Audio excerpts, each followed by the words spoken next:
pinakamalakas at pinakamatinding barkong pandigma ng bansang Pilipinas sinimulan ng gawin sa bansang South Korea ng Hyundai Company, na kung saan mga kasama ang barkong pandigma na ito ang maaaring susi para sa kapayapaan ng ating karagatan sa West Philippine Sea, dahil intensyon nito na palayasin ang bansang mananakop ng mga teritoryo na hindi naman talaga nila pagmamay-ari.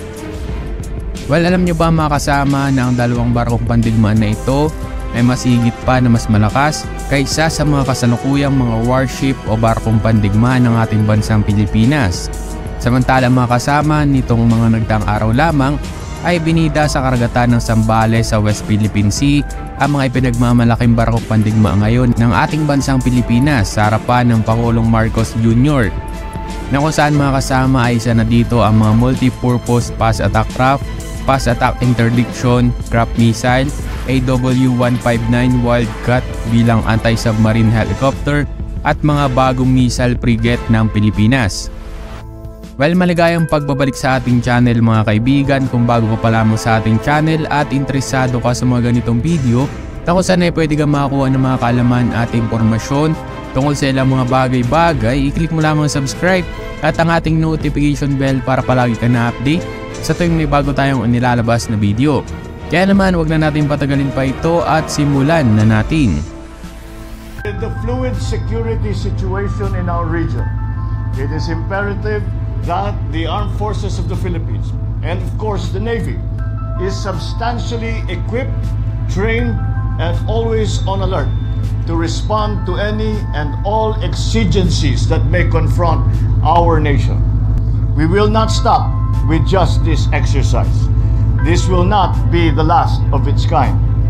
I urge the entire ranks of the Philippine Navy to keep up the good work, continually guided by the national interest and the democratic ideals of the Republic of the Philippines.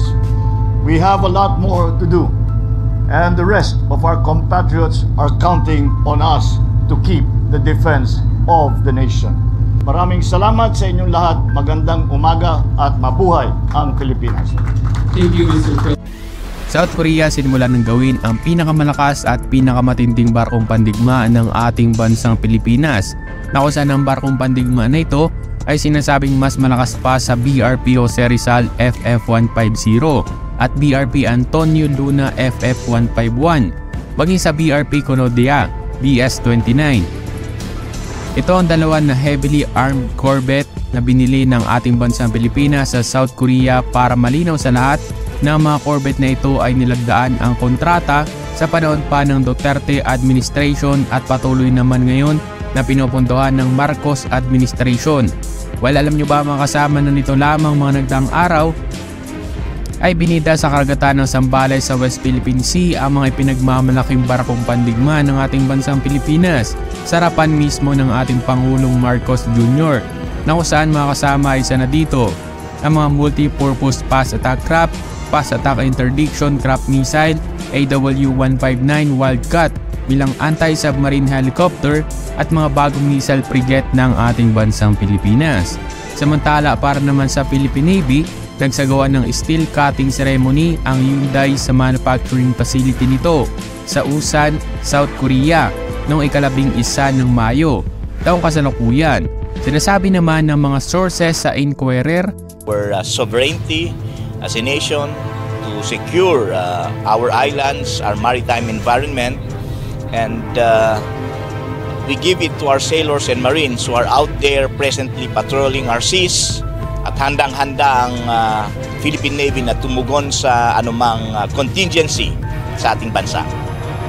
Isang technical inspection at acceptance team ang naglakbay mula sa Pilipinas patungong South Korea para masaksihan ang kaganapan ng steel cutting. Para sa pangalawang corvette ay gaganapin naman sa buwan ng Nobyembre, taong kasalukuyan. Ayon ito sa mga website sources, ang key laying ay para sa unang corvette o ang pagtatayo ng katawan ng barko ay gagawin din sa parehong buwan. Samantala, ang pinakaunang corvette naman na gawa sa South Korea ay inaasahan na madideliver sa second quarter ng taong 2025. Well, alam niyo ba mga kasama ng corvette na ito ang siyang inaasahang mas makakapagbigay ng kaligtasan at kalayaan ng mga mangingisdang Pinoy sa West Philippine Sea, na kung saan ay mas palalakasin pa nito ang pagbantay sa ating karagatan. Sinasabi na bumibigat ang dalawang corvette na ito ng halos 3,100 tons na gagawin ng kumpanyang Hyundai ng South Korea. Na alam nyo ba mga kasama na nagkakalaga pa ito ng tinatayang 28 billion pesos na nilagdaan ng kontrata noong taong 2021 pa. Maaring ang dalawang warships na ito ang siyang susi sa kapayapaan ng ating sariling karagatan, ang West Philippine Sea. Napatuloy na inaangkin ng China at nagsasagawa pa ng mga ilegal na panghuli ng isda na kung ating susuriin mga kasama ay milyon-milyon ang nawawala sa ating mga mangingisdang Pinoy dahil sa pang-angkin na ito ng bansang China ng karagatan na hindi naman talaga nila tunay na pagmamay-ari, na kung saan naman sa ngayon ay nakatutok pa rin ang mga eksperto sa umiinit na tensyon sa pagitan ng isla ng Taiwan at ng bansang China. Matatandaan natin mga kasama na ang Paracel Island ay isang pinagagawang archipelago na may lawak. Ito nang aabot sa 7 square kilometer sa South China Sea, na kung saan sa loob ng Paracel Island ay mayroong de facto control ang China sa mga isla, at sa katunayan pa nga ay nag-install pa ang mga militar ng China ng mga outputs at mga base militar nito, habang inaangkin din ito ng Taiwan at bansang Vietnam. Ang pagbibintang na ito na pinasok ng US Navy ang teritoryo ng China ay nangyari noong taong 2022, buwan ng Hulyo. Ang pagbibintang na pinasok ng US Navy ang teritoryo ng China ay nangyari na din noong taong 2022, buwan ng Hulyo, na kung saan ay sinasabi ng China na isang US destroyer din ang naglayag sa kanilang teritoryo na nakakasira daw ito sa peace and stability sa buong rehiyon.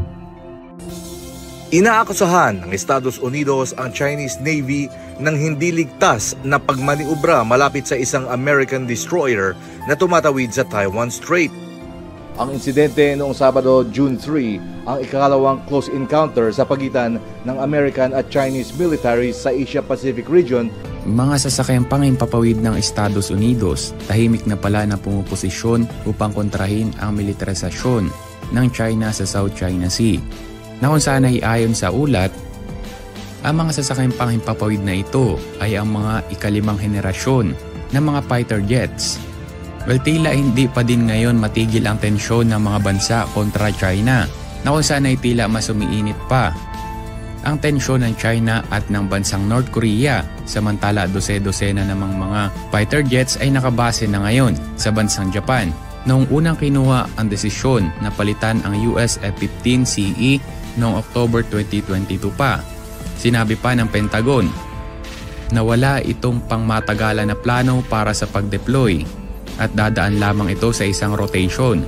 Samantala ang tagapagsalita naman ng Air Forces na si Admiral Estepaneco ay nagsabi na kinakailangan ng hukbo na mas paikutin ng mas bago at advance ang ika-4 at ika-5 henerasyon ng mga mandirigmang fighter jets upang pumalit sa lugar nito. Well, kung bago ka pa lamang sa ating channel at interesado ka sa mga ganitong video na kung saan ay pwede ka makakuha ng mga kaalaman at impormasyon tungkol sa ilang mga bagay-bagay, i-click mo lamang subscribe at ang ating notification bell para palagi ka na-update sa tuwing may bago tayong inilalabas na video. Kaya naman, huwag na natin patagalin pa ito at simulan na natin. Sa pahayag ng US Indo-Pacific Command, nagsagawa ng maneuvers sa isang hindi ligtas na paraan ang Chinese ship malapit sa Chung Hoon, isang American destroyer. Nangyari ito habang naglalayag ang Chung Hoon sa Taiwan Strait kasama ang isang Canadian warship sa isang joint mission. Batay naman sa Chinese military, na-monitor nito ang pagdaan ng mga barko, subalit walang binanggit tungkol sa close encounter. Ayon kay Senior Colonel Shi Yi, sinabi ng Pentagon na pansamantalang nililipat nito ang mga F-16 Fighting Falcon jet nito mula Germany sa Okinawa, Japan. Ito ay upang magdala ng mas makabagong sasakyang panghimpapawid sa rehiyon.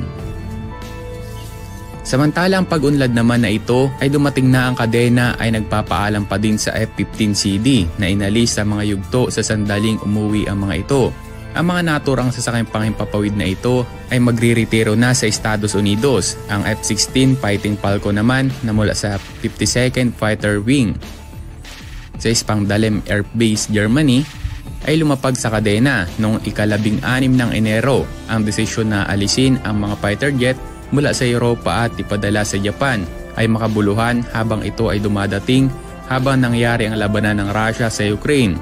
Ito naman ay patuloy at ang mga miyembro ng NATO naman ay nag-aagawan upang makontrol ang himpapawid ng Europa. Sinabi naman ng Air Force Base sa isang press conference, sa pagsisimula ng mga operasyon ng F-16 ay sasama din naman ito ang mga natatanging lakas upang matulungan ang pangkat nito na pigilan at kung kinakailangan ay mangibabaw sa mga pagkilos ng agresyon ng mga pagbabanta sa kapayapaan at katatagan sa Indo-Pacific. Bago naman ginawa ang desisyon na ilipat ang F-16 mula sa bansang Germany, ipinadala ng US ang ika-5 henerasyon ng F-22 Raptors noong buwan ng Nobyembre. Samantalang F-22 Raptors naman na mula sa L-Wing sa Joint Base Elmendorf-Richardson sa Alaska ay dumating sa kadena noong ika-4 ng Nobyembre. Samantala 12-12 na naman na mga ito ay nakabase na ngayon sa bansang Japan. Noong unang kinuha ang desisyon na ilipat ang US F-15CE noong October 2022, sinabi ng Pentagon na wala itong pangmatagalan na plano para sa pag-deploy at dagdagan pa ang rotation. Samantala ang tagapagsalita naman ng Air Force na si Admiral Estepaneco ay nagsabi na kinakailangan hukbo na mas paikutin ng mas bago at advance ang ika-4 at ika-5 henerasyon ng mga mandirigma na fighter jets upang pumalit sa lugar nito. Idinagdag pa ni Estepaneco na kahit na ang mga pag-ikot ay pansamantala, ang militar ay kinakailangan na makapagpanatili ng isang matatag na presensya sa kadena.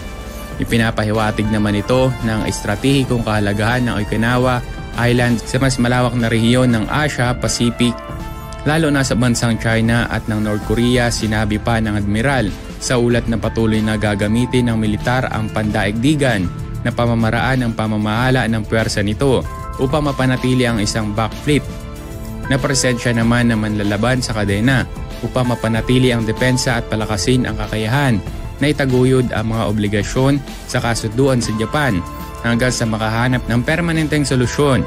Ang US Air Forces naman o ang Kadena Air Base ay hindi tinukoy kung gaano karami ang mga F-16 na ipinadala. Bansang Japan naiulat na nagagawa ng isang malakas na missile upang kontrahin ang mga armas na gamit ng PLA o ng People Liberation Army ng bansang China. Pinangangambahan na naaapektuhan din ang militar ng China dahil sa lubos nitong pagdepende sa Moscow, partikular na para sa mga eroplano nitong pandigma. Samantala ay inihayag naman ng mga eksperto sa mga kamakailan nitong conference na isinagawa ng China Airspace Study Institute na ang bansang Russia ay hindi magsiserbisyo o magbibigay ng mga makina at mga sangkap para sa hanggang 4% ng mga fighter jet ng bansang China. Ito ay maaaring makaapekto sa armada ng People Liberation Army, Air Forces, sa hinaharap, tulad na lamang ng iniulat ng Air Force Magazine.